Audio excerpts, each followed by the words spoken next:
اور ہم زندگی کے اتنے حریص ہیں، یہ جو پیسہ اپنے لیے اپنی اولاد کے لیے، کیا ہے 90 سال 100 سال تک ہم مرے نہیں، تیار ہی نہیں ہے مرنے کے لیے. تیار ہوتے تو 60 سال میں بنگلے خرید رہے ہوتے. ہمارے ایک جاننے والے، اللہ تعالیٰ، آپ تو جانتے نہیں ہیں تو اس لیے غیبت نہیں ہے، وہ بھی نہیں میرا بیان سنتے، اور اگر سن بھی لیں گے ان کو نہیں سمجھ میں آئے گا. بہت پرانا قصہ ہے، 20 سال، ماشاء اللہ 75 سال ان کی عمر تھی، تو اپنا پرانا گھر توڑ کے نیا بنا رہے تھے. ہم لوگ کہہ رہے تھے یار 75 سال میں آپ اس گھر کو توڑ کے نیا بنا رہے ہو، کیا کر رہے ہو بھائی؟ پہلے تو اپنے آپ کو توڑ کے نیا کرو نا. گھر کے نئے ہونے سے آپ تھوڑی نئے ہو جاؤ گے. 75 سال اور پھر کھانستے بھی رہتے تھے، تو 2-4 سال کی لگ رہا تھا کہ اللہ تعالیٰ ان کو زندگی دے. پتہ نہیں انتقال ہو گیا زندہ ہیں، اگر انتقال ہو گیا تو اللہ مغفرت کرے، نہیں ہوا تو اللہ اور زندگی دے ان کو. ویسے 20 سال ہو گئے تو لگ رہا ہے کہ انا للہ ہو چکا ہوگا. اچھا خیر، تو گھر توڑ کے دوبارہ بنا رہے ہیں. او بھائی کیا کر رہے ہو؟ کیوں بنا رہے ہو اب اس عمر میں گھر توڑ کے دوبارہ؟ جو ہے بس اسی کو تھوڑا بہت ریپیئر کروا دو، اپنا ایک کمرہ اچھا سا بنا دو کہ بھائی میں بوڑھا ہو گیا، مجھے یہ کمرہ دے دو، اس میں اے سی لگا دو، مجھے تمیز سے دنیا سے جانے دو. لیکن توڑ توڑ کے بنائے جا رہے ہیں. جوان بھی یہ کام کر رہا ہے، او لمبی لمبی پلاننگ. تو اسلام چاہتا ہے آپ اندر سے کیا ہو جائیں؟ چینج. اس دنیا سے دل لگانا چھوڑ دیں، اس کو مسافر خانہ سمجھیں. او بھائی بیٹھے ہوئے اسٹیشن ہے، کبھی بھی بلاوا آ سکتا ہے. اور اس کو کراچی کا اسٹیشن سمجھیں آپ، پاکستان کا اسٹیشن. کیونکہ اگر آپ نے یورپ کا اسٹیشن سمجھا اس کو تو پھر اس میں یہ ہوگا جو ٹائم دیا اسی ٹائم پہ ٹرین آئے گی، اس میں یہ پرابلم ہو جائے گی. پاکستان کا اسٹیشن سمجھیں گے تو کسی بھی وقت ٹرین آ سکتی ہے اور کسی بھی وقت جا سکتی، کوئی ٹائم نہیں ہے. اور ٹرین میں کون سا آپ منزل تک پہنچ جائیں گے. کل وہ میرپور خاص سے کچھ لوگ آئے ہوئے تھے، انہوں نے بتایا کہ وہ ٹرین میں آگ لگی تھی نا ابھی، تو ان کے بہت سارے لواحقین اس میں جل گئے، اور 15 منٹ تک آگ لگنے کے بعد بھی ٹرین چلتی رہی ہے. لیکن نہ وزیر ٹرین سے کوئی پوچھتا ہے، وزیر ریلوے سے، کہ یار 200-250 لوگ کوئلہ بنے ہیں، بہت سے چھلانگے مار کے زمین پہ ہڈیاں ٹوٹ کے مر گئے، اس کا کون حساب دے گا؟ وہ جب زنجیر کھینچی ٹرین رکی کیوں نہیں؟ کوئی ہے پوچھنے والا؟ تو یہ جنت میں جائیں گے؟ بولو کسی نے وزیر ریلوے سے پوچھا کہ آگ لگی ہے 15 منٹ، چلو آگ لگ گئی، غلطی ہو گئی، کچھ بھی ہو گیا، اور پتہ چلا کہ وہ پنکھا جو تھا نا اس میں شارٹ سرکٹ ہو رہا تھا، پہلے سے کمپلین بھی ہوئی تھی کہ اس میں آگ لگ سکتی ہے، پھر بھی نہیں پرواہ کی گئی. اس کے بعد آگ لگی ہے، 15 منٹ تک اسپیڈ کے ساتھ ٹرین چلتی رہی ہے، جس نے 2 بوگیوں کو مسلسل جھلسا دیا ہے. ہاں سلنڈر کا الزام لگا دیا تبلیغ والوں کے اوپر.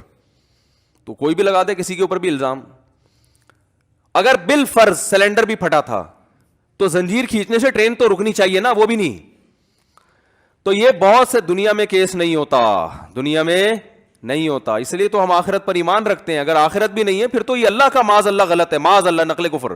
پھر تو اللہ کے یہاں بڑی دھاندلی ہے بھائی کہ دنیا میں بھی حساب نہیں لے رہا اور آخرت میں بھی. تو اللہ تبھی تو کہتے ہیں ہم نجعل المسلمین کالمجرمین، ماننے والوں اور نہ ماننے والے اور مجرم اور گناہ سے بچنے والوں کو ایک جیسا ٹھکانہ دے دیں. ایسا تھوڑی ہو سکتا ہے. لہذا مر کے ختم نہیں ہوگے، دوبارہ زندگی ہے.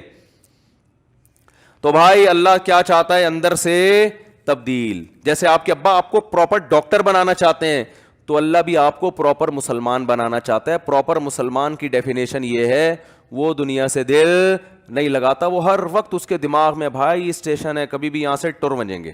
ہمارے حضرت فرمایا کرتے تھے کہ پہلے کتابوں میں ایک پنجابی میں کتاب ہوتی تھی، بچوں کو پڑھائی جاتی تھی. اس میں سوال تھا توڑا ایمان کھلوتا ہے کہ بیٹھا؟ بیٹھا کو بیٹھا ہی کہتے ہیں نا پنجابی میں، ہے بیدا پیدا. فی الحال بیٹھا ہی بولنے دو، پھر پروناؤنسیشن میں بڑا مسئلہ ہو جائے گا. توڑا ایمان کھلوتا ہے کہ بیٹھا ہے؟ بچوں سے پوچھا جاتا تھا، بچے جواب دیتے ہیں بیٹھا ہے. بیٹھا اس لیے کہ کہیں ٹر نہ منجے، اگر کھڑا ایمان ہوگا تو کسی بھی وقت جا سکتا ہے. صحیح ہے نا؟ تو مسئلہ یہ ہے کہ ہم نے اپنے دل میں دنیا کے مسافر خانہ ہونے پر ایمان نہیں لانا، اس کو کھوپڑی میں بٹھانا ہے. ایسا بٹھانا ہے کہ ٹر نہ منجے. ایسا نہ ہو کسی کی دولت دیکھ کر یہ تصور ٹر گیا. ہم اب کیا کرتے ہیں، بیان سنتے ہیں، ایک دماغ میں آتا ہے بھائی W11 کی طرح ہے، کبھی بھی اتر سکتے ہیں. اور W11 میں بعض دفعہ عزت کے ساتھ اترتا ہے، بعض دفعہ ایسے ہی اتار دیا جاتا ہے آدمی. وہ پھر کسی اور وقت W11 کے الگ سے فضائل بیان کروں گا انشاءاللہ. تو کسی بھی وقت جو ہے نا آدمی ٹر جاتا ہے. تو ایسا دنیا کے مسافر خانہ ہونے کو دماغ میں بٹھانا ہے کہ 2-4 بیان سن کے کہ ہاں جی مسافر خانہ ہے, تھوڑا سا دماغ, نہ, اس کو کھوپڑی میں انسٹال کر دینا ہے. ایسا انسٹال کرنا ہے کہ ہر وقت یہ خیال آئے بھائی رہنے کی جگہ بولو نہیں. تو ہم آخرت کے لیے پیدا ہوئے ہیں, دنیا کے لیے تھوڑی پیدا ہوئے ہیں, ہم تو آخرت کے لیے. تو جب بار بار یہ ہوگا تو پھر پیسے جب جمع کرنے کا خیال آئے گا, ابے بھائی یہاں سے تو جانا ہے یار, یہ پیسے آخرت کے بینک میں کیوں نہیں رکھوا دیتے. دیکھو امریکہ سے کما کے لوگ یہاں بھیجتے ہیں کہ یار بڑھاپے میں ادھر ہی پاکستان ہی آنا ہے نا, تو یہاں کوئی انویسٹمنٹ کرو. ایک صاحب امریکہ میں تھے, کہہ رہے تھے میں نے چونکہ آنا پاکستان ہے تو 6-7 دکانیں خرید لی انہوں نے پاکستان میں کہ جب آؤں گا تو یہاں کوئی انویسٹمنٹ ہو نا. تو جب انہیں جانا آگے ہے تو وَلْتَنْظُرْ نَفْسٌ مَّا قَدَّمَتْ لِغَدٍ, اللہ فرماتے ہیں پھر دیکھو کل کے لیے کیا کر رہے ہو تم, کل کے لیے کیا کتنی انویسٹمنٹ کی آگے. جہاں 50-60 سال رہنا ہے اس کے لیے تو کروڑوں کی انویسٹمنٹ ہے, جہاں کروڑوں سال اربوں سال رہنا ہے اس کے لیے وائپر والے کو 15 روپے دے دیے. ونس اپون اے ٹائم ایک دفعہ کسی فقیر کو 5 روپے کا سکہ تھما دیا. ونس اپون اے ٹائم ایک دفعہ مسجد کا پنکھا لگوا دیا, چلو یہ بھی اچھا ہے. اور اس پہ موٹا موٹا لکھوا دیا میرے دادا کی مغفرت کے لیے ستار بھائی کی طرف سے. ایک مسجد میں گیا, ہر پنکھے پہ لکھا ہوا ہے یہ پنکھا فلاں کی طرف سے, فلاں کے لیے, یہ فلاں کی طرف سے. میں نے کہا یار یہ فرشتوں کو کیا ٹینشن ہوگی, ان کو باقاعدہ کہ بھئی یہ والا پنکھے کی جو ہوا آ رہی ہے اس کا ثواب اٹھا کے فلاں ڈپارٹمنٹ میں پہنچانا ہے. ان کو سمجھا رہے ہو کیا کر رہے ہو یار, اتنی ڈیٹیل میں جانے کی کیا ضرورت ہے.